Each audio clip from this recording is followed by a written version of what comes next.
China stands for free trade worldwide, but maybe perhaps especially in our own region, the Asia Pacific.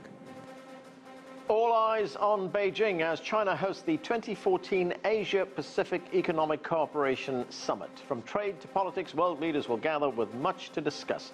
So what can we expect to see as a result? Hello, I'm Anand Naidu in Washington, D.C., and this is The Heat.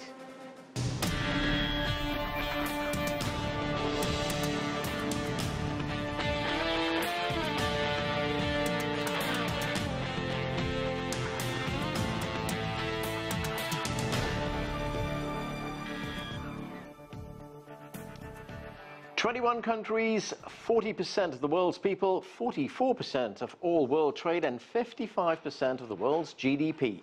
This is the Asia-Pacific Economic Cooperation, or APEC. Leaders from these nations are descending on Beijing for the annual APEC summit to discuss everything from trade and economic policies to ongoing political turmoil worldwide. And US President Barack Obama and Chinese President Xi Jinping will be meeting for the first time since last summer, despite increasing competition between the superpowers. To give us a look inside the summit and what to expect, CCTV's Han Peng joins us now from Beijing. And what are the issues that will top this meeting? Well, the core issue here on the APEC summit is to foster a tangible outcome on the regional economic integration. But fundamental disagreements still exist between China and the United States. The United States hopes to foster what it calls a Trans-Pacific partnership, which in simple words is a free trade zone that excludes China from it. And China hopes to raise a counterproposal during the summit and hope it would be passed. Okay, the host will be the Chinese President Xi Jinping. President Obama will be there. Vladimir Putin will be there. The Japanese Prime Minister will be there. It's a high-level meeting. Can we expect any bilateral meetings to take place on the sidelines of the main conference?